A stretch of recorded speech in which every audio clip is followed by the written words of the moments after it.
Thank you, everyone. I'm Chris Sigurdsson, Chair of the LRSD Board of Trustees. I call to order this meeting. We begin all our meetings by our land acknowledgement. Today, our land acknowledgement will be read by Trustee Nemeth. Thank you, Chair. So my family's history is as immigrants and pioneers from Ukraine and Hungary who settled on Treaty 6 territory in Saskatchewan. Tonight, we gather on Treaty 1 territory in Manitoba, traditional lands of the Anishinaabe, Aninwak, Dakota, and Dene peoples, and the homeland of the Red River Métis. We also honor the source of Winnipeg's drinking water, Shoal Lake 40 First Nation, and the treaty territories that generate and provide our electricity. Understanding that the effects of past and present injustices continue to cause harm, it's important to actively oppose the intolerance and inequity perpetuated against Indigenous peoples and communities. The path to reconciliation requires ongoing commitment and action. It is a journey of listening, learning, and building respectful relationships where we strive to create a more just and equitable future together. And that all takes place in Louis Riel School Division. Thank you. Thank you, Trustee Nemeth. Welcome and announcements. I'd like to welcome everyone participating in this hybrid meeting. Board meetings follow a formal structure where the work of the board is conducted in a public setting that gathers parents, students, staff, and community members. As chair, it's my duty to preserve order, decorum at all times. All in-person and verified virtual attendees are reminded to observe the procedural bylaws, to engage in a respectful and orderly manner. We'd like to remind everyone there is a 15-minute public question period at the end of the meeting. Verified virtual participants and verified in-person participants can bring forward questions for clarification regarding items of today's agenda. If your questions are not related to tonight's agenda, please reach out to the division by emailing our board. Finally, please be aware that we audio record board meetings for accuracy, that a link to the live stream of the meeting will be made available on the division's website. Unless approved, other photographs, personal recordings, audio, visual, or otherwise are not permitted. We'll also do the affirmation of our vision and mission. Our vision is for all members of our community to excel as caring, confident, capable, and resilient lifelong learners, contribute to a democratic and sustainable world. Our mission is to provide a safe, inclusive, and engaging environment where personal and collective learning are valued and each one of us reaches our full potential. Next, we move on to the approval of the agenda for the regular board meeting of March the 4th, 2025. The motion that the March 4th agenda for the regular board meeting be approved. I have a mover and a seconder. Turner, Semignola. All those in favor? So the motion is carried. Thank you very much. And then we have the approval of the minutes. The regular board meeting from February the 18th, 2025. No edits or changes have been requested, so the February 18th minutes will be accepted as distributed. Next, we move on to news in LRSD, and we have highlights provided by Trustee Nordheim this time. Thank you. So there are a number of basketball teams that are currently competing from grades 7 to 12.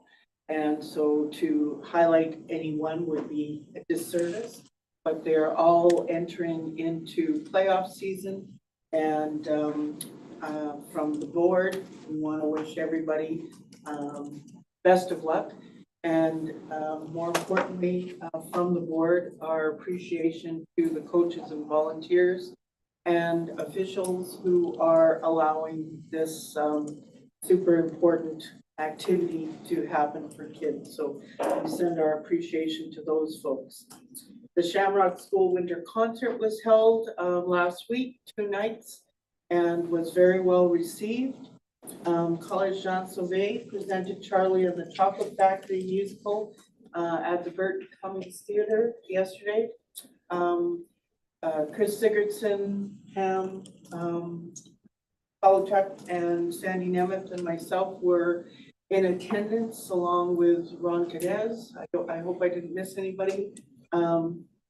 It was probably the best choreography that I've ever seen in a high school musical. I wasn't aware that some high school boys could actually get their feet to move so accurately in some of the steps. It was outstanding. And the music was very well done. So I'm leaving you with the fact that the Candyman was an earworm for me right until about 3 o'clock in the morning. So I leave that with you and hope you suffer the same fate. But congratulations, especially to the two teachers who, and all the other staff who put on that production. It was outstanding. And just finally, some of our most important work, we want to again extend our thanks to the public and staff who attended our public draft budget meeting last Thursday. Your input is very much appreciated. And as we've had discussions tonight already on some of the feedback, I want you to know that we take that duty very seriously. So thank you very much for your input, and those are the highlights from me this month. Thank you very much. Questions or comments? I'd like to say that CGS always puts on a great job. It's a great tradition. Now we have news from the senior leadership team, the SLT, provided by Assistant Superintendent Cormack. Thank you. I need to let you know that there is great things happening in the Nelson Mack and Dakota family of schools. And so I could not choose to share with you. So I'm going to share everything that I have. And so I will go quickly. Secretary Treasurer Rudnicki. So are we ready? All right. I really want to highlight the work that these schools are doing in the areas of diversity, equity, inclusion, and anti-racism. And you'll see that in the stories that I share here. So at Archwood School, they are committed to fostering a strong sense of belonging, inclusivity, and student voice. As part of their diversity, equity, inclusion, and anti-racism initiatives, they have launched Every Dragon Belongs monthly assemblies. Each month, a different class selects a book related to a DEIA theme and leads the school in a presentation activity that promotes understanding, respect, and inclusion. By empowering students to lead these assemblies, they are fostering student leadership, collaboration, and a shared responsibility for creating a school culture where every dragon truly belongs. At Dakota Collegiate, they had an amazing month of learning for Black History Month. They held a panel discussion with guest speakers Tuala Makanda and Rhonda Thompson, our own Rhonda. And the panel coincided with the lessons going on at Dakota Collegiate's theme this year, Misogynoir, looking at specific discrimination against Black women. If you haven't had a chance to watch the link that's included in your board package, I really encourage you to do so. It's quite phenomenal, the student voice that's present in that YouTube clip that was provided to you. At Hastings School on February 19th, they held a living library centered around the theme of diverse voices and unwritten histories. The event presented an opportunity for grade 6 to 8 students to engage directly with individuals from various backgrounds. Students listened to firsthand accounts from individuals from a broad spectrum of backgrounds, and the event was a huge success. Moving on to Highbury School for Pink Shirt Day, the school engaged in a GSA fundraiser to support the Rainbow Resource Center, including announcements focused on creating an understanding of the original Pink Shirt Day and the importance of acceptance and inclusion for all people. They raised over $300 for Rainbow Resource Center. Nelson McIntyre Collegiate launched the first in a series of 3 Growth and Goals Conference for students. This first student conference is life skills. Students chose to attend sessions on a variety of topics, including post-secondary possibilities. And they will have 2 additional conferences. One will take place on March 27th, the theme of mental wellness, and the third take place on May 1st with the theme of career development. I also want to highlight these beautiful pictures. If we can pause there and have a look at Nelson Mack's amazing universally accessible nutrition program. Staff and students work out of the commercial grade kitchen to provide students with a healthy hot breakfast every morning, 2 nutritious snacks, as well as super sandwiches at lunchtime. And they serve over 80 students every day. If you're around Nelson Mack for breakfast or lunch, stop in and they'd be happy to feed you. I also just want to highlight, we had an amazing group of students from Nelson Mac attend the legislature to present for Black History Month.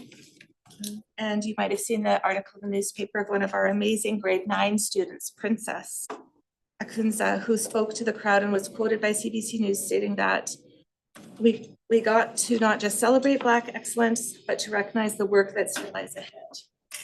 She said, "I'm not here to ask for a seat at the table. I'm here to remind you that we built the table and that we have always belonged." Finally, I just want to highlight that students at Victor Wyatt School were thrilled to welcome our superintendent to an engaging morning of a school visit on January 31st and had a wonderful time asking lots of questions of our superintendent. And that's all, Chair.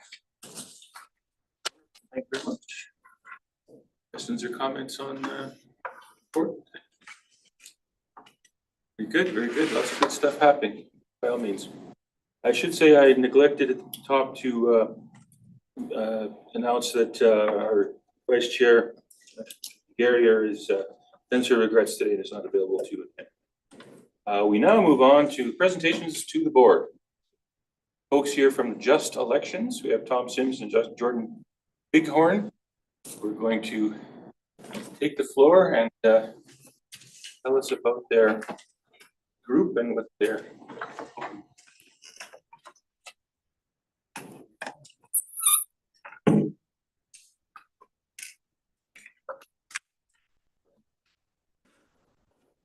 I think we have a PowerPoint. Yeah, I'm just loading it up right now. Thanks. 1 second, almost there. As we came in this evening, Tom, I guess, kind of grew up in this area a long time ago. I'm not that much of an older resident, but a little bit newer. And so even here, he's got his paper copies. I got an iPad, so we got everything covered. Tom's a Hastings and Dakota guy, so. You're right, yeah. Well, good evening. My name is Jordan Bighorn, and just to kind of make sure I keep my hat straight, yes, as far as support of this coalition of organizations and Just Elections, I'm also the executive director of CEDA, a North End community organization that supports education initiatives, and also a parent in the Louis Riel School Division. I have 2 children at Windsor Park Collegiate and 2 Frontenac. And just this evening, I wanted to make sure I had my hat straight because I was getting upset at my kids for not bringing me their whatever homework and stuff they had to sign today, so they made sure they do it. And I was yelling around, and they came up and finally said, "Dad, you were asking us to give us their timesheets, not their homework." So I was like, "Okay, yeah, I better make sure I get my work hat off." So yeah, that's perfect right there. So as we go through our slides, and I believe you have it in your package, we just are here to share just this effort, which really highlights, especially under light of today, my goodness, different policy structure avenues that connect us to our community, the efforts of DEI and anti-racism work that certainly have a different point of view in different places in the world. But these are efforts that really begin at the grassroots, and something here that I know is a true value to Louis Riel. This coalition of organizations and individuals are interested in promoting free and fair school board elections. And the 2 important areas that we'll be speaking of tonight in strengthening legislation are for election financing and a regular independent school board ward boundary review. You can go to the next slide, and there's right down to, there we go. So all these areas, and we'll have a 12-point kind of plan to share and speak a little bit more to later, and certainly if there's questions afterwards as well. But transparency, as we know, is such a critical piece to any endeavor when we're engaging with public and we're caring for others and we have a mandate to carry out. And so this is always going to be an ongoing living element as well, just like the diversification of our communities. So further kinds of transparency, other ways to see where voice starts in a family home and ends up in a boardroom like this evening. Accessibility, minimizing barriers for community members to run for school board. And that's going to have a whole spectrum from a financial endpoint to access to awareness, language. And again, so much of the values of this school division have that at heart. And how do we further engage community members to really be aware of that and take part? Evidence, so based on best practices of school board election financing legislation in other provinces, and you'll see And we'll hear a little bit later of how in Manitoba here, it seems that we're just quite a few steps behind other provinces in regards to having certain legislation and protections in place. And precedent, so consistency with election financing legislation of federal, provincial, municipal levels of government. Great. Yeah, my name's Tom Sims, and one of the community organizations that are helping organize Just Elections. As Chris was saying, I'm a grad from Hastings School and Dakota Collegiate, so I get a lot of flashbacks coming back here. But I guess just in terms of some of the context for Just Elections, when we're looking at issues of equity and systemic racism, we need to be looking at incidents and events. We also need to be looking at structures. And I think this is what we were looking at in terms of this initiative here. So in your package, you also received a brief and that we had a chart in it that has a summary of what was happening in other provinces regarding election financing.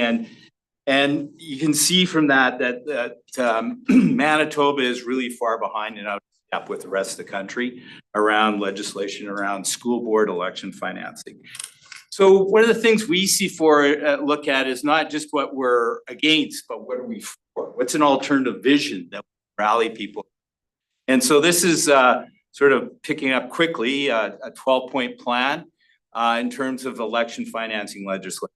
And some of the pieces that we see, and we've looked at this from sort of what's been happening in other provinces, is that there's an election oversight body that develops legislation in places like BC and Quebec. It's like Elections Quebec and Elections BC. In other jurisdictions, as it is here in Manitoba, that the school divisions work with the local municipalities to oversee elections.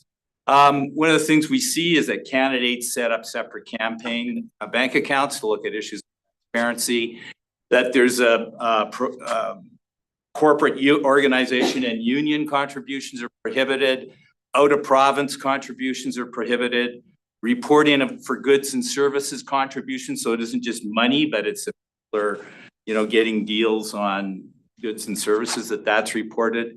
There's limits on individual campaign contributions. There's election campaign spending limits. There's public disclosure of individual donors. So as a benchmark, like the City of Winnipeg, anyone who donates over $250 to a campaign for City Council, those are in a public disclosure listing. There's regulations for reporting for fundraising events. There's campaign contributions, expenses, and disclosure statement. And one of the things you saw in our guiding principles was the issue of access, of accessibility. And so one of the things we see that needs to be balanced off here is that there not be onerous reporting issues that sort of get in the way of people being able to run for school trustee. And so we've seen, I'm thinking, and we can send you some of this stuff like documents from Saskatoon, where it's a template that people are actually writing in and what their reporting is, so that there is ways of dealing with that. And in other jurisdictions, like other levels of government, there's requires of auditing across Canada. That is not something that's happening for school boards. So that issue of accessibility and streamlining reporting is really important.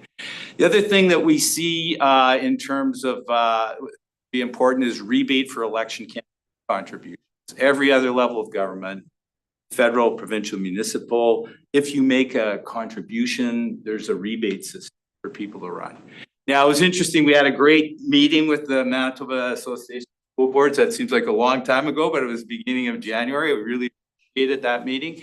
And, one of the things that we heard was, well, most trustees self-finance their campaign. So why, do we need to look at this kind of thing? And I think we had a really good conversation to say, when you use an equity lens, not everyone can self-finance their campaign. If the admission fee is $3, $4, $5, $6, $7 grand, not everyone has that.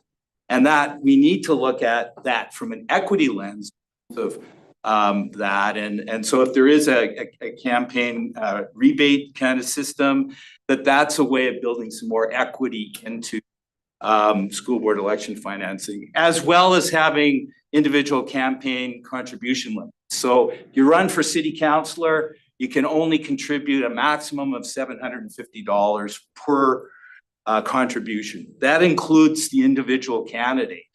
And so we think that there's a really important equity lens looked at regarding that, and we'd be more than interested in hearing conversations about that. The last thing, there needs to be some accountability and penalties for election reporting for non-compliance. If we could just move to the next slide, and we got one more slide after this. I kept joking around, me and Jordan doing something in 10 minutes would be a miracle, but I think we can do it.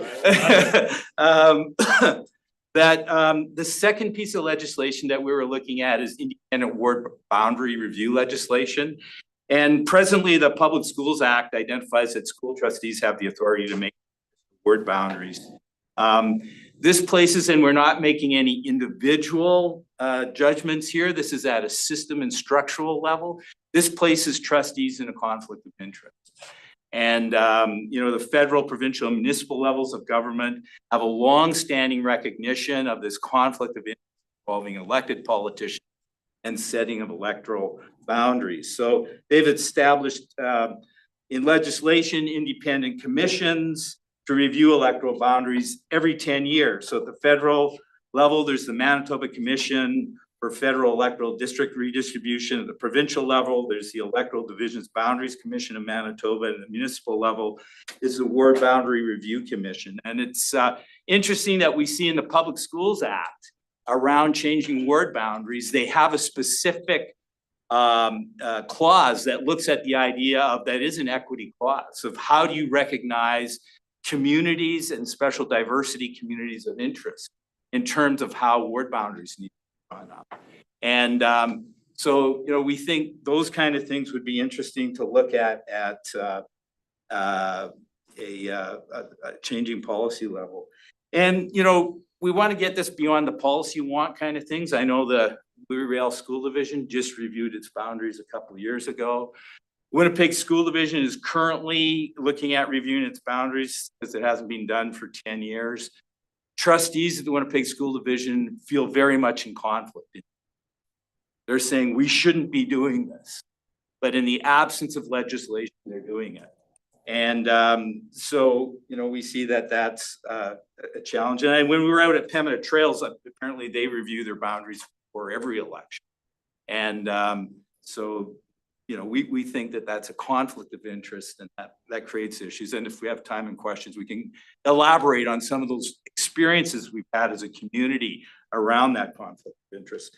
So basically, we're proposing that the provincial government should enact legislation to have regular school board ward boundary reviews by an independent commission every 10 years, just like the federal government does, just like the provincial government does, just like the municipal governments do. So I'll hand it off for you to bring it home on the last slide.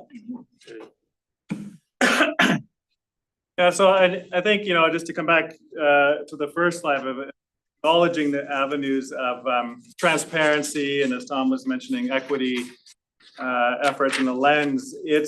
I hope, this type of information and presentation and conversation does not imply or state like this is of any judgment towards what's currently in place, what efforts are already underway, what work probably has been done. But these are living elements of the change of our community. And I think to put a bit of a proactive lens on that, we see how entrenched values that take a long time to build and community rallies around it, and we see results in leadership and structure and policy can become under attack and swiftly rushed away, signature. And then that leads to conversations and questions, and all of a sudden it seems like, again, you're back to square one. So the constant effort to bring this forward in different ways that invites more community voice, more representation, which already, again, I see on the walls with their medicine wheel and the 4 quadrants there.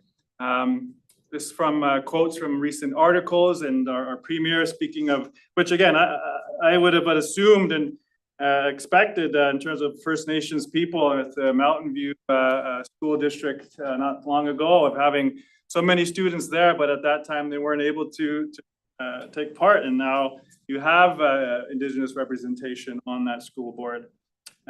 There's a story I recall from Murray Sinclair, who I always assumed that the Native communities could never vote, and in fact he describes and educates us that they could vote at the beginning.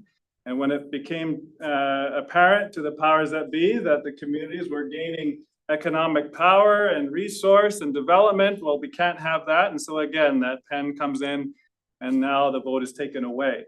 So this effort and lens around just elections and leading up to the 2026 school board elections is again, just these living efforts to keep in pace with the changing of our community, the change of our times, and our structures should also be living structures that allow for constant reflection for community to see themselves in it, and also for that young student, as I'm sure you've had presentations in here at times, and we spoke about them on the court or on the theater stage, that truly providing leadership for themselves, for their communities, for their next generations will be secured with efforts like this, such as just legislation towards school board boundaries and finance legislation.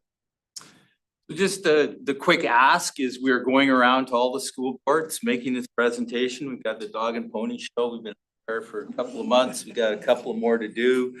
But we're asking school divisions if they would be interested in endorsing in principle these recommendations that are being made. And so we invite Louisville School Division to consider that. And we're more than pleased to answer any questions. Thank you very much. Interesting information. Questions from the board for these two folks? Ecologic? I appreciate all the work that you've put into this and enabling others to be able to look at whether or not they can participate in trustee elections. The one question I do have is one of your recommendations is to review our boundaries with every 10 years. And when you look at the amount of growth that has happened in Southeast Winnipeg, and the amount of times that boundaries have changed in order to facilitate that amount of growth, do you really think that 10 years is soon enough to review that type of change? Especially in school divisions like this. I think what we've tried to do with our recommendations is bring them in line with other levels of government. So the federal government does it every 10 years, the provincial and municipal. So we might argue that might, and so that needs to be looked at. So what we're trying to be is or propose is not be out in left field. Yeah. To say, how do we align governance issues with other jurisdictions? So it's a good point you're making. Maybe 10 years is too long. We're just saying that's what all other levels of government are doing. And we're really concerned that it's been really loose around governance issues in Manitoba. And, so we just think we're trying to say, how do we align this to other levels of government? How do we align this to what's happening across the country? We think Manitoba's behind in that. So it's a good point.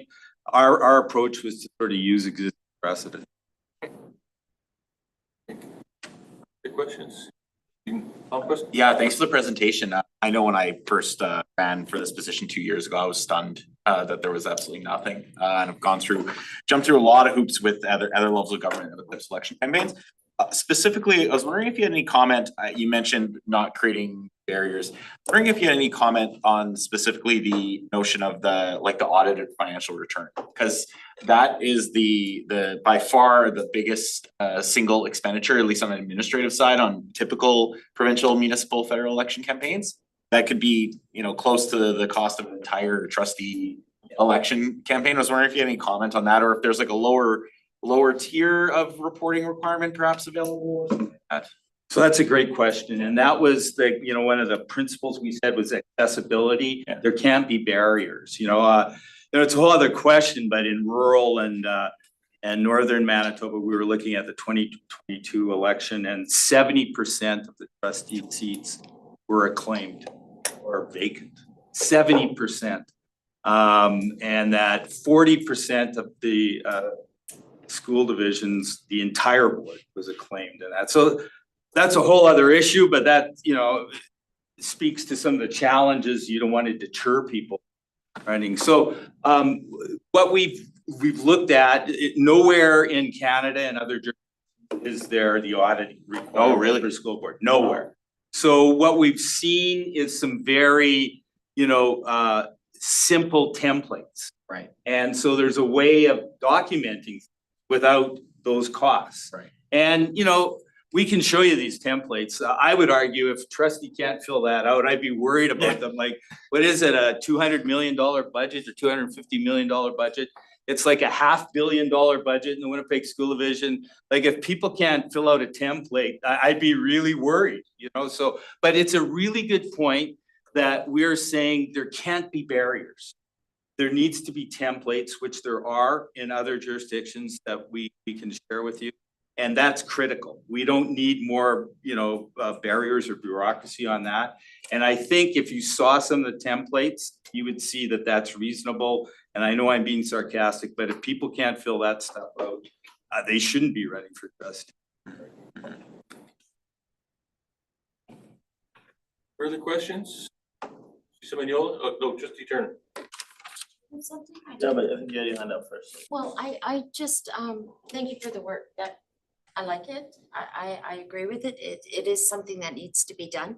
When are you hoping to have this in place for the next civic election? Yeah, so the interesting thing is, sometimes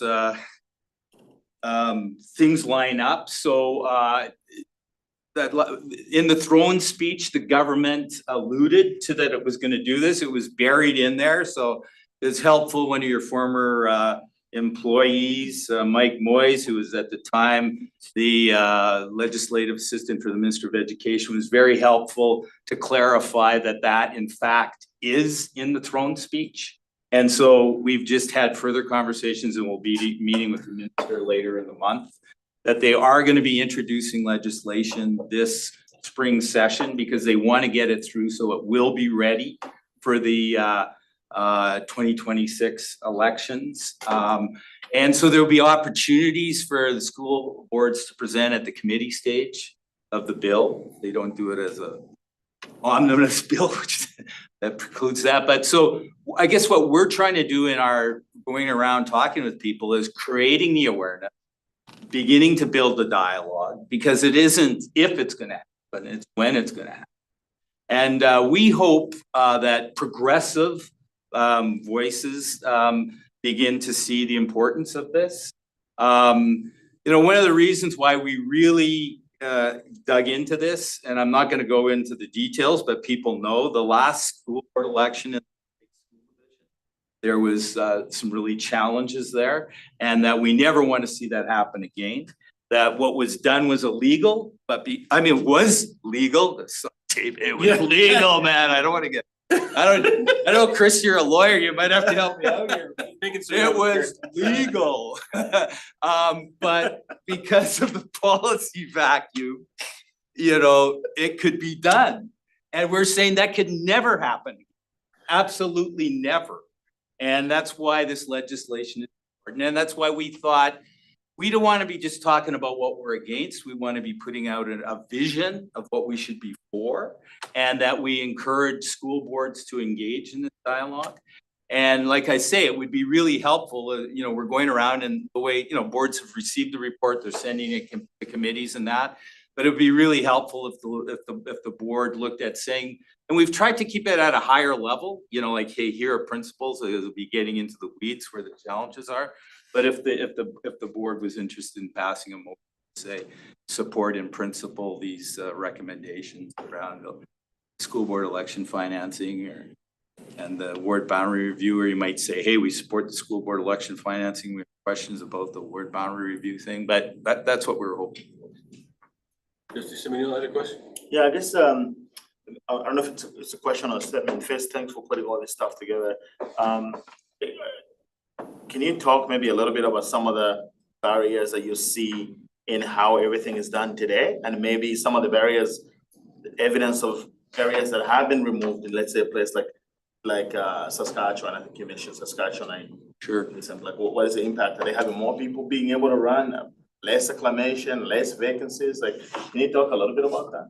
Sure, so, I think that's an ongoing challenge, but I'll share with you the experience in the Winnipeg School Division. Because it came really from the community, a grassroots approach.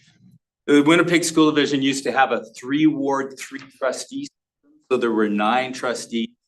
The wards were bigger than in terms of voters, in terms of the entire Seven Oaks School Division and the entire St. James Assiniboine School Division. So there was really a lot of inequities that were happening there. And so the community came forward there's a provision under the Public Schools Act that if resident electors petition the school board, that the school board has 90 days to respond in terms of changes to ward boundaries. So we were saying that the ward boundaries are too big. We should have 9 wards with 1 trustee in each ward, because there's a lot of barriers to having a diverse representation around the table. And so the community, initially, the board rejected it. And that's where I really experienced the conflict of interest. What trustees are going to change the system that gets them elected?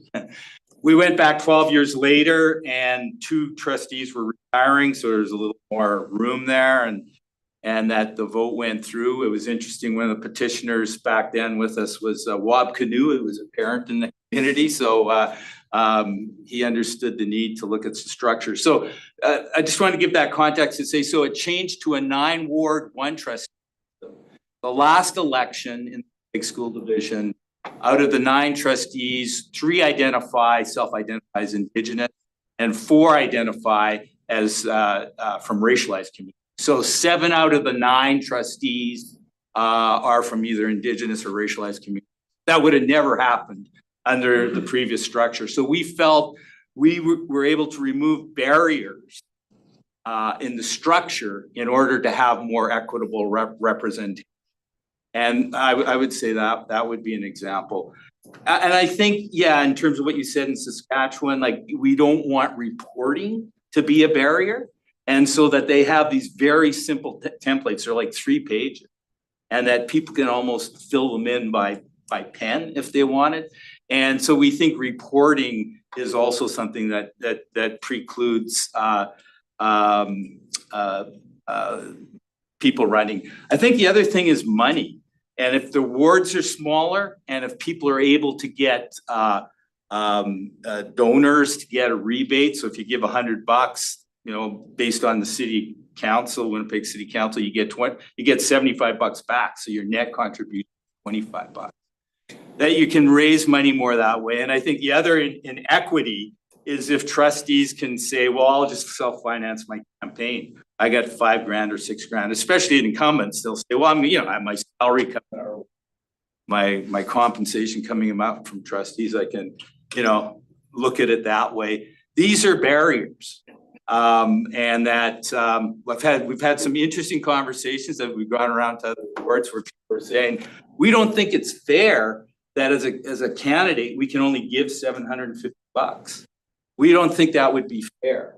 And I guess we say is that if you're running for city council, that's all you could only contribute $750 to your campaign.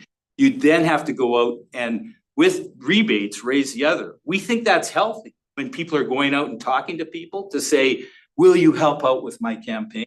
Instead of someone just being able to say, hey, I'll just finance this myself. So I think that's a barrier, which I know is challenging for trustees who are being on the board for a long time to say, well, that makes, a little different if I'm self-financing my campaign. But, I guess we're appealing to those issues of equity in terms of the barriers. So we think that smaller wards, looking at having some opportunities for rebates and looking at streamlining reporting would be a way to remove some of those barriers and maybe change opportunities for different, voices to be like, we do this state of equity and. We have another question, Trustee. Sure, yeah. I didn't mean to cut you off. No, for sure. Trustee Walker is online, so he's raised his hand digitally there. Okay. Trustee Walker? Hi, thanks so much you two for coming out to present this evening.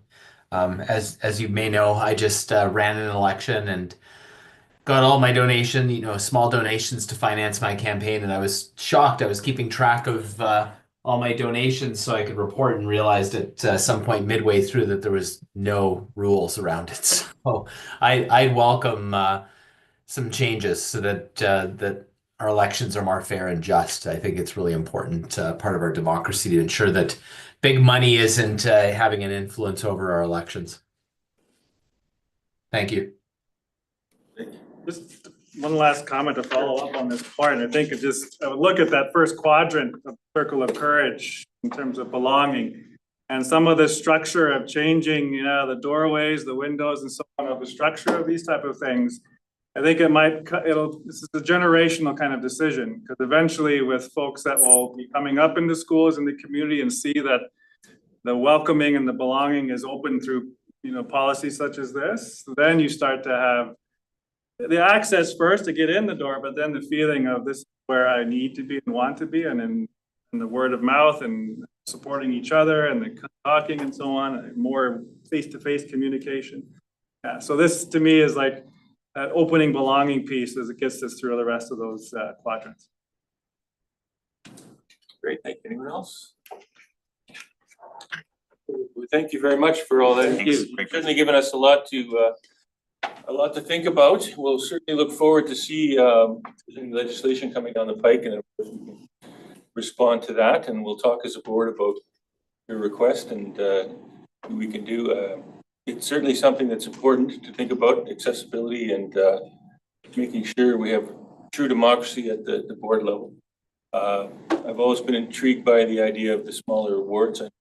We have very big wards here, and that can be a real challenge for people who want to put their name forward and maybe help for incumbents maybe, but certainly that's something to look at, and I appreciate your information. Mr. Palmquist asked a question I was going to ask about the reporting, because we certainly don't want to have, I think you'd agree with me, we don't want to have another layer of bureaucracy that would have to be installed to administer all of this, so it would be too cumbersome. So if there's a way to round that, and you seem to have given some thought to that issue, so appreciate your thoughts on that. All in all, we very much appreciate your coming and very much appreciate the information that you've given us, and we'll take away with it. Okay, thanks very much. Thank you. Thank you. Thank you. Thank you. You can stick around. I feel like we have some interesting budget talks and things like that, so. Yeah. I have to, enjoying that so much, I've lost the thing here. Get back in the system. Yeah. Just as I said, budget, we're moving back into finance and audit. So we have Secretary Treasurer Nikki will talk about the public presentation and discussion that took place last week. Thank you very much. So we had our public presentation and discussion on our draft budget last Thursday on February 27th. It was roughly about 60 to 170 people in person and online who participated in the presentation. And so after the meeting, we collected all the data gathered from the feedback that we solicited from that presentation, along with throughout the entire budget process. And the board has reviewed that feedback, and this feedback will help inform the finalized budget, which will come to a motion next Tuesday, March 11th. And so responses to the feedback that we did receive on February 27th and throughout this whole process will be posted on our website this week. So we will post it as a spotlight story for the public to see. So as I want to extend my gratitude and appreciation for the public in providing feedback to help us inform our budget for next year. And I just wanted to say those words of thank you. Thank you very much, Secretary Treasurer Nikki. Any questions or comments on this large group? it speaks for itself. We will have our, questions, comments? Am I cutting anyone off? We will have our public meeting on Tuesday, the 11th, and that one we'll be voting on the final budget. Next, we also have Finance and Audit Matters, the promissory note, LEPS, is it an S or 5? S? That's an S. 0774. Treasurer Nikki will give us some context on this one. So as public may or may not know, all large capital projects are financed through the province of Manitoba in the way of a promissory note. And so on a periodic basis, the province will issue a promissory note to cover costs incurred for capital projects. So it's essentially reimbursement of costs that the school division has incurred to improve our buildings.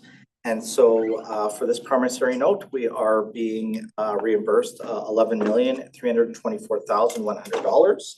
And this is in relation to our new K-8 French immersion school that will serve the communities of Sage Creek and Bonavista. Vista. So we're receiving $10.4 million for that. In addition, we have Marianne Gabory, mechanical system replacement, reimbursement of $63,800. Marion School, it's the major addition and renovation project, as well as the exterior wall renewal and elevator. We're receiving $417,000 for the addition and $429,600 for the wall replacement, as well as boiler replacement costs for École Saint-Germain of $13,700. So that's what makes up the reimbursements to $11,324,100. For that concept on back story. So the motion is issue of the promissory note LTPS 0774 as deemed necessary and expedient to raise by loan the sum of $11,324,100 on the credit of the Louisville School Division for the purpose of financing capital projects be approved. So have a mover and a seconder for this, please. Sam Mignola and Trustee Palmquist. Questions or comments on this motion? Not, we'll call it to vote. All those in favor?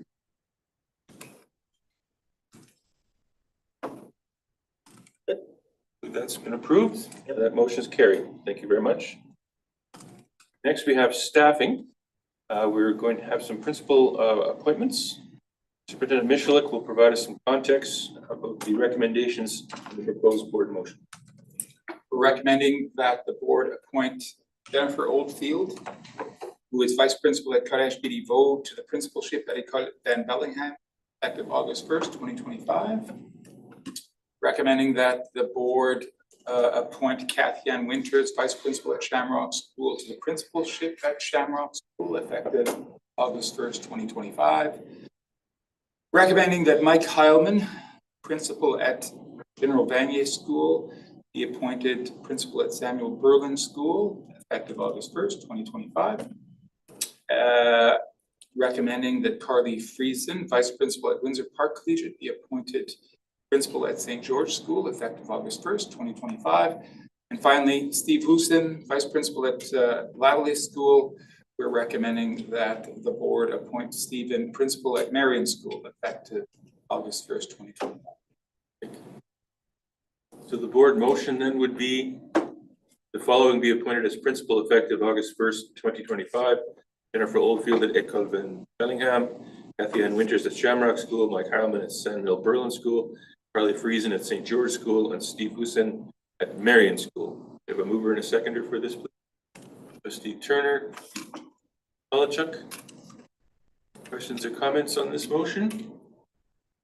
Not, we'll call the vote. All those in favor? Carried. Yeah, it's been carried. Very good. Thank you. We're very fortunate in LRST to have so many very talented administrators to fill these roles. So congratulate all of them. Next, we have principal transfers. And again, Superintendent Michalik will provide context for the recommendation. for the senior leadership team, the proposed board motion. We are recommending that Lisa Lewis, who is principal at Hastings School, be appointed principal at Highbury School effective August 1st, 2025, due to a vacancy that will need to be filled come August 2025. So the motion then is that Lisa Lewis be transferred as principal to Highbury School effective August 1st, 2025. We have a mover and a seconder. Turner, trustee Golachuk. Again, questions or comments on this move? All those in favor?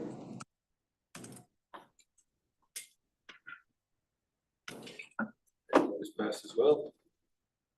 Congratulations to Lisa Lewis. And finally, we have vice principal. Again, Superintendent Michelik will provide context of the SLT recommendation and motion. We're recommending that the board appoint Dina Almeida, who presently is a instructional support teacher on the school and classroom support team, to the role of vice principal at Dr. D.W. Penner School effective August 1st, 2025. So the motion is that Dina Almeida be appointed as vice principal at Dr. D.W. Penner School effective August 1st, 2025. Is a mover and seconder again. Unanimous, trustee Golachuk. Questions or comments on this motion? Call the vote. All those in favor? And this has been carried. Congratulations to Dina Almeida. It's good to see someone from the school move up into the leadership. And then we have senior leadership team information to the board. We have our regular report on the capital projects update. And President Michelik will lead us and perhaps. Yeah, it'll be a hand it brief off. update today. Secretary Treasurer Nikki will provide us an update relative to the new school we're building to serve in Sage Creek to serve students in French immersion in Bonnie Vista to open come September. Yeah, so our very quick update. So the school building is considered 84% complete, the construction of it, and we're still scheduled for substantial completion at the beginning of July. Currently, we're working on flooring and millwork, and so they're taking a phased approach. So as the flooring has been installed, and they come and they do the millwork and progress throughout the building that way. And so right now we are 64% complete on the flooring and roughly about 20% complete on the millwork. And outside of that, there's really no other substantial things for the mechanical. And so mechanical is also being installed and commissioning as well at the same time. But outside of that, everything's moving along as planned. And trustees will get to visit tomorrow. Yes. We visit the. See what it looks like. So we're looking forward to that. Thank you very much. Questions or comments on that information? Good. Thank you. Next is the school and classroom support team meeting that took place on February 25th, 2025. Director of School and Classroom Supports, Corey Kapelik, will share the highlights. Are you online or is it Mr. Kelly? I'm filling in for Corey. Filling in for Corey. There you Not go. able to be here tonight, so once a month, the school and classroom support team meets at the board office the same day as the schools have their staff meetings, so the fourth Tuesday of every month. The bigger school and classroom support team consists of the senior leadership team, all of our clinicians, child and youth care workers, Indigenous language instructors, itinerant divisional staff, and then all of the members of the school and classroom support team. So for February, March, and April, we are shifting our focus in the morning to basically be field trips out to agencies. So last Tuesday was our first morning field trip, and people that are part of that group have, they've got selections to make. The goal is that all members of the team will spend some time at the Ready to Learn Center, as well as the Louis Riel Arts and Tech Center, which I know everybody in this room is very familiar with everything that those facilities have to offer and the programming there. The additional agencies that we are having people visit or having come to the board office to present are the Toba Center, the Needs Center, Healthy Muslim Families, Futures Forward, Yes Manitoba, and the Sky Center. So I'm just gonna take a minute to talk about two in particular. The Toba Center, if you're unfamiliar with that organization, It supports children and youth. It's a charitable organization that coordinates a collaborative approach to child abuse investigation and response. The Toba Center provides a space where children and families can find comfort, healing, and access to the resources they need when they've been impacted by abuse or witnessed violence. And it's their mission and vision that every victim of child abuse and every child witness to violence is heard, helped, and healed.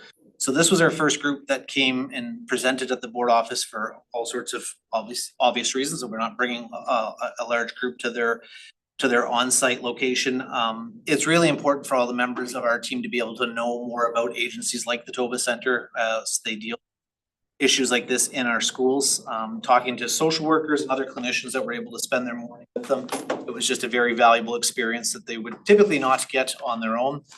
The second group I can speak to, I went to Healthy Muslim Families, which is located just on St. Anne's Road, and just a fascinating place and fascinating programming that they offer to Muslim families in not only in our school division, just all throughout the city. So they spent a significant amount of time walking us through their employment workshops that they do. They talked about their role in integrating families new to Canada, Muslim families that have come, and they described the scenario of meeting families that have crossed that border from the United States at Emerson and ended up in Winnipeg and end up living in the core of our city and having to help them get integrated into Canadian culture. And then they spent the rest of the morning really focused on how they support youth in the school system, but also in the justice system. They've got a beautiful location on St. Anne's Road as well as one downtown. The other silver lining that I would say about the morning field trips is it gives us a chance when we leave the board office in these unique groupings of staffing and everyone having different roles, just in the car rides to and from these locations to get to know each other. So in my vehicle, on Tuesday, I got to reconnect with a child and youth care worker that I haven't seen in years, as well as having members of the Indigenous language team along and members of the school and classroom support team. So just going to and from and finding out what everybody does in their role was a very, very valuable morning. We meet in the afternoon in our small groups. Clinicians meet together, the Indigenous education team meets together, instructional support. And the immediate feedback from the first morning was everybody really enjoyed getting out to learn more about what goes on at the outside agencies, but also RDC and Eller and Liberal Arts and Tech. These are familiar facilities and people know of or heard of the programming, but until you actually go and step foot into the kitchen at RDC or you step into the programs at ATC, I don't think you really can get a sense of how much there is to offer the students and the members of our school community. So we'll be doing it again in March, April, and possibly into May. Okay, thank you very much. Questions or comments? No, that's pretty, oh, yes, go ahead. On these field trips, is there anything you can share that is learned and would like to adopt, or you like to do something different in how we service communities like that? Not specifically just to the one trip, but when you go out, is there any reflection on what you bring back and how that changes how we do certain things that you can share with? Yeah, I would, if I think of the time I spent at Healthy Muslim Families, there is a lot of work happening right now in our schools around DEI and around anti-racist practice. And during the month of Ramadan right now, school leaders are doing their best to work with, I'm gonna say, our Muslim population, just something as simple as around lunchtime. We have more Muslim students in the school division. We have more kids fasting. We have more kids fasting at younger ages. So when we sat and spent time with people from that organization, they had lots of wonderful suggestions about how we're able to continue to educate the entire school community about not only why are we acknowledging and celebrating Ramadan, but how to support the students in the school. We spend a lot of time talking about prayer spaces in schools, making it known to guest teachers and guest EAs that are in the building working as substitutes to know where those prayer spaces are in the schools and make sure that they're not locked or that you don't need to get to them. And then we had just interesting dialogue around what they know about their own community and what we may not know as school leaders that aren't Muslim ourselves, or maybe just having a growing Muslim community in the school. So I know from my first morning out, if I was going back into a school, what I took away from that morning, more importantly, what I can bring back to that school and classroom support team when we meet once a month in this room and how we're supporting schools in that area. And I would bet that the other folks that went to all the different agencies would all have equal things to come back to the table and share in those afternoon meetings. We're not gonna be able to get every person to every one of the agencies, but they're gonna learn from their colleagues when they're in their separate groups in the afternoon. Thank you. Thank you. Good information. So then we move on to the LRSD resource allocation framework, the RAF. Superintendent Michalik and Assistant Superintendent Cadiz will give us some information on this resource. Yeah, so trustees will remember on Thursday, I shared a Power BI report that illustrated how we how to capture our understanding, our collective understanding of student needs in our schools and how best to allocate resources to support those needs. Our BI report was still being built and that we were still collecting some data. Schools had until Friday to report back. And so the number Ron will speak to, Superintendent Cadiz will speak to this evening is bigger than it was on Thursday. We now have identified 2,750 students needing resource allocation. And I had observed on Thursday how that number was closer to 1,000 students not long ago, just before the pandemic. And so just like our school division is growing, growing even faster and bigger are the needs that students are experiencing and need to be supported. Now, when a student experiences a need, the important concept that's at the heart of this framework that Assistant Superintendent will expand on is independence, autonomy. What we want for all of these represented in this information is a journey of independence. And Assistant Superintendent Cadiz will again walk us through the important concepts that help us support a journey of independence. And that is the idea of 5 different levels of support relative to needs: intensive, targeted, moderate, universal, and routine. And if the level of support is intensive, then students are more dependent on that support. And if the support is routine, students are on that journey of independence. And that is relative to needs that we've categorized as healthcare needs, activities of daily living needs, ADLs, communication needs, regulation needs, and instructional support needs. And so trustees can expect, you've had a few presentations already, and you can expect more between now and the end of the year into next year, because again, this is a brand new way of trying to make sense of student needs, how we best support them. So I'll let Assistant Superintendent Cadiz walk us through all of this with more detail. And I have to acknowledge the tremendous work Assistant Cadiz has put into this, leading the initiative, and everyone who's contributed to co-creating this. We've had staff in all of our schools, school administrators, student services teachers, classroom teachers contribute to an ongoing refinement of the framework. Tools like the report we're seeing on the screen right now. So you'll recall that in early February, you had Divisional Principal Mia Gunther and Supervisor of Clinical Services Lisa Timchuk come and present to you on the full document that we had created. that talked about this collaborative process that we engaged in with, as Superintendent mentioned, with the student services teachers, clinicians, principals and vice principals and other members of our staff to create a different way of envisioning how we are going to document student support.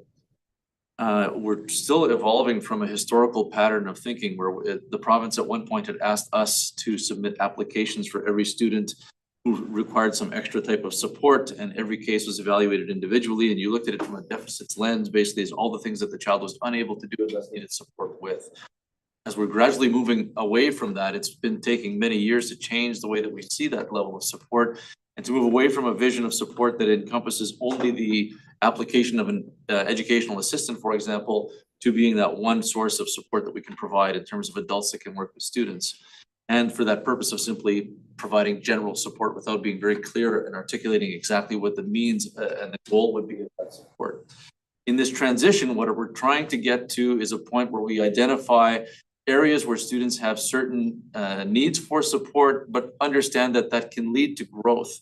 And so we're trying to set this up in a way for most of these cases that we're targeting a growth towards independence in various ways. Some activities that the students will have to engage in with these adult supports will require ongoing supports potentially for the remainder of their lives. But we do understand that there can be gradual and small incremental increases in independence, which are important for their self-esteem, that are important for their dignity as well. And so we're trying to aim towards those developments all along the way and monitor the progress as we go through it.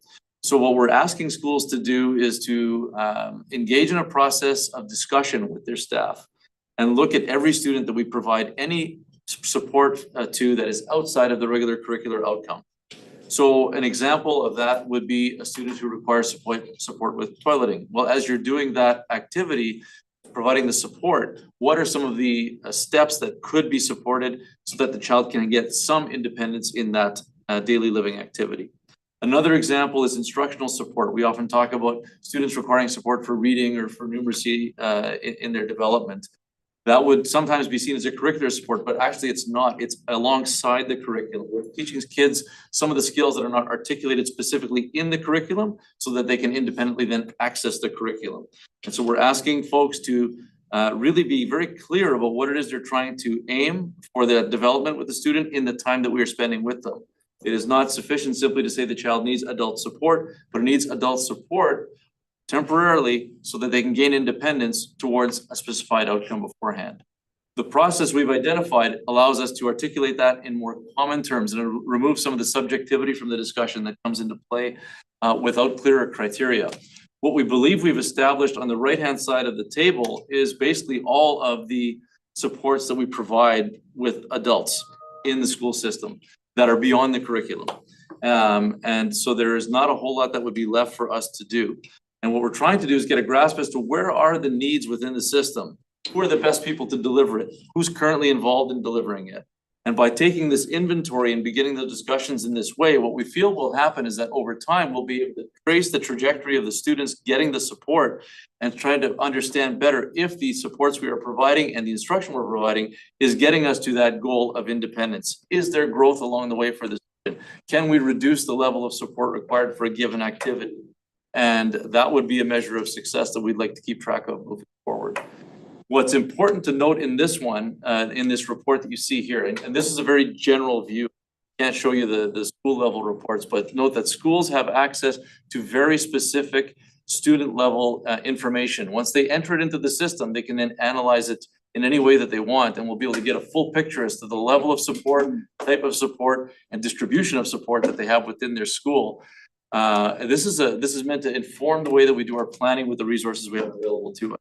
But what you gather from this one is to see the number of different people that are involved in the process. If you look at that top left quadrant, you'll see that the classroom teacher, student services teacher, and educational assistant are equally distributed basically across the process.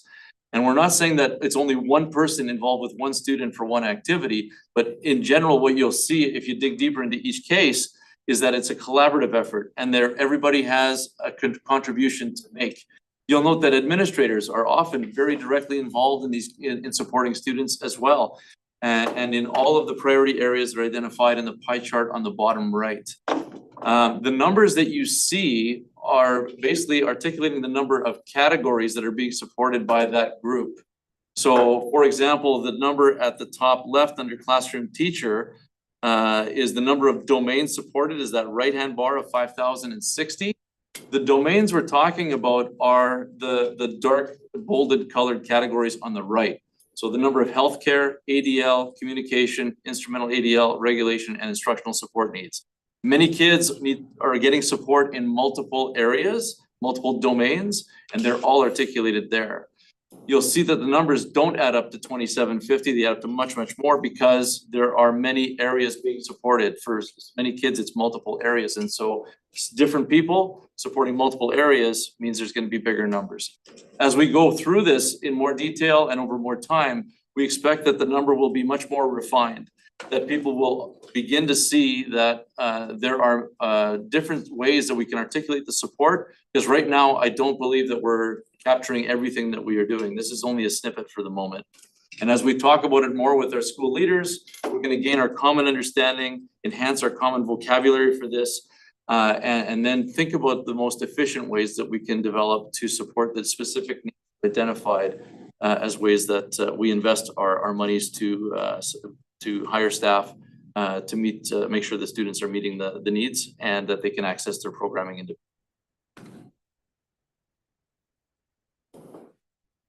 Thanks, thank you, Assistant Superintendent Kedez. I also want to acknowledge, when it comes to a report like this, the work of folks on Clark's team, Marty Wilson, that put together these Power BI reports that are interactive, like you saw as Assistant Superintendent Kedez was speaking to the division overview. Trustee Nordheim? David, would you mind going back to that chart? Yeah, Please, so that's sorry. Clark. So my first question is, when we talked about in the budget conversation about the Maine and Louis Riel, Marymount kind of idea, how does this fit into this discussion? That would fit in that each one of the students that would be accessing that programming would have their needs identified in some form in this So they're format. included. They would have to be included in here. Okay. Yeah. And then my second question is, I'm sorry, speak slowly to me. Mhm. The priority twos, there's quite a few of them down the right-hand side. So when I take a look at regulation, for example, in some of the work that I'm doing right now, that is a big conversation in terms of how that's impacting on staff. So there's several priority twos there. So can you just explain to me what that means? Is Yeah. under health, is that broken down into different priorities? So if you look on the right, on the priority 2 for regulation, Yeah. what we've done is we've looked at this through a common framework, and we're using Shanker's domains as the basis for this, and that's a language that's commonly used by our clinical staff and with our student services staff.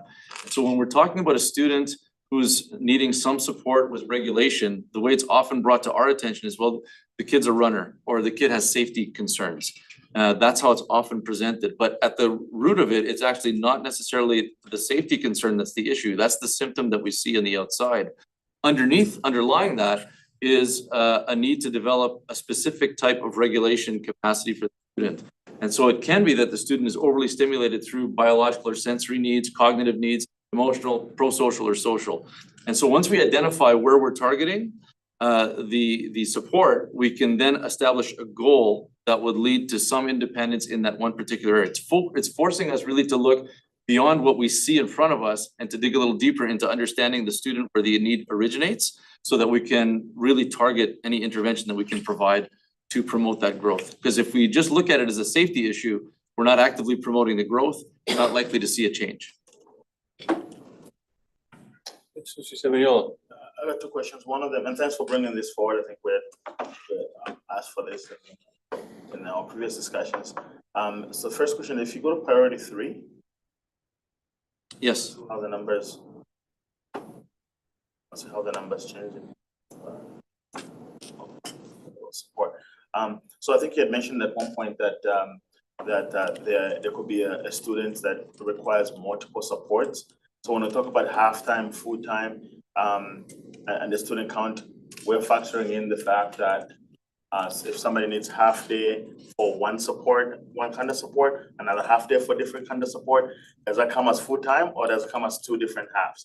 Like how are we putting that in there? I think you had mentioned that that's a factor in the numbers, because I saw that I looked at the numbers and they were not adding up initially, but after you explaining, I think I get it. But I'm just asking in terms of the student count versus half-time need or full-time need, how does that? Well, actually, what the report is tracking here, when we look at students who are full-time versus half-day or less, or more than half-day, where we're actually taking account of here, and there was a little reporting about that last week, as I recall, on the CBC, is we're taking into account that for these 2,750 students, most of them are in our schools all day, but a small number are not. And we also want to be tracking that. We want to be monitoring that, because again, at the heart of all of this is more independence for all students and autonomy. And a student who's fully independent and autonomous is in school full-time. And we're wanting to monitor for that and see those numbers improve for students. So that little schedule box is literally telling you for some of these students, the needs are such that they can't be in school at the moment full days. But we're on a journey to get them there full days. Thank you, Dennis. Other questions or comments? Good, thank you for that report and all that information. It's very valuable. Now we move then to divisional dates, 2025, 20. Superintendent Anderson will help us with this. Yes, thank you. We're at that time of year where we're planning for the upcoming school year. So shared in your package this evening are a series of documents that shows the plan for non-instructional days next year, days of the 6-day cycle next year, holidays, vacation periods. All of that information has been provided for your reference. And it is also available on the divisional website under About Us calendar for families to be able to reference that information as well. We'll be communicating this information out broadly through the Learning Circle and the Parent Post in the next editions. Comments on this? Very good, thank you for that information. I move then to accessibility plan updates. Assistant Superintendent Cormack will lead us with that. Today I'm sharing work of the Accessibility Working Committee. At our most recent meeting, Divisional Principal Mia Gunther led the group. As you know, we're currently reviewing policy ACE commitment to accessibility to ensure alignment with the updates to and update it to align with the Accessibility for Manitobans Act and its associated standards. And so the meeting, the goal of the meeting was to review language, procedures, and practical applications of the policy. So just some side notes, we've moved to hybrid meetings to increase accessibility, as well as enhanced our working group to include student membership and increased employee groups membership at that in the working group. And so the key discussion points for the group was really to think about clarifying accessibility beyond disability-based barriers, to define training requirements for volunteers, and to strengthen communication accessibility for diverse families. And so the group will meet again in April to continue this work. As well, connected to our work, we have manager of Athletics and Healthy Living, Jordana Milne, who has been collecting data from our school-based administrators and physical education teachers and those people connected with sport and athletics in the school to gather information about the spectator experience when people come into our buildings for events, to understand what their experience is in relationship to accessibility. So bringing forward that information to the committee for consideration. And that's the work of the committee at this time. Very good, thank you. Questions or comments on that? Look forward to getting that information. Thank you. Then to correspondence. Correspondence listed from the correspondence received and correspondence received from the Manitoba School Boards Association at 8.1 and 8.2. None of it has been requested by trustees to be pulled out and discussed, so that will be received as correspondence. Sorry. We move then, oh, sorry. No, sorry, I think one of them, there's a way information will be provided. You have any comments on number 8.1? Not sure what you're.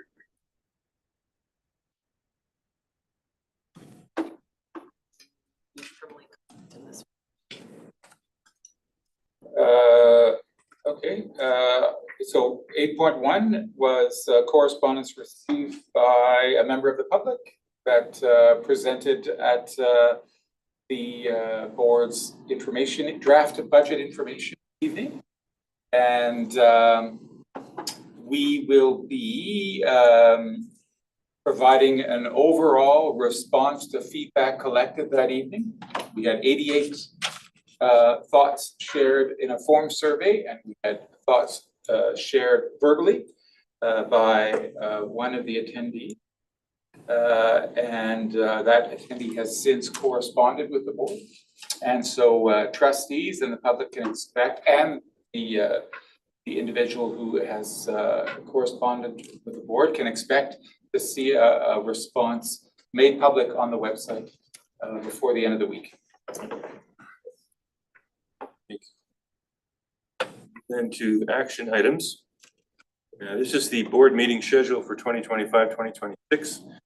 This is, we're mandated to provide ahead of time and to vote on our list of the board meetings for the next school year. It's been provided here in a link. And if I can find it. Again, we're following the pattern of meeting the first and third Tuesdays of every month. And we have a special meeting on October 21st for the audited financial statements and a special meeting on March the 10th to pass our budget. That's 2025 and 2026. We've made one tweak this year, January, because of the holidays. The first Tuesday meeting would have been very close to the time when all the folks who prepare the meetings and would be on holidays. So we've pushed that back. So we'll have in January of next year, we will have our meetings on the 13th and 27th instead of the earlier dates. Presuming that this passes. So we have the motion that the board approve the list of meeting dates for the 2025-2026 school year as provided. Have a mover and a seconder for this, please. Just Mr. Mignola. Given the context, any questions or comments? And we'll call the motion, please. Those in favor?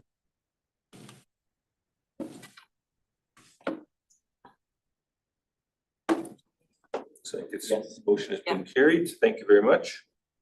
We now move into public question period. We have one person here and I think a few online virtually. Mr. McGurn, do you have any questions to raise today? No? Thank you for your time. And we have some folks online. If you can check in and see if we have any questions online. So for anyone in the public wishing to ask a question, please raise your hand.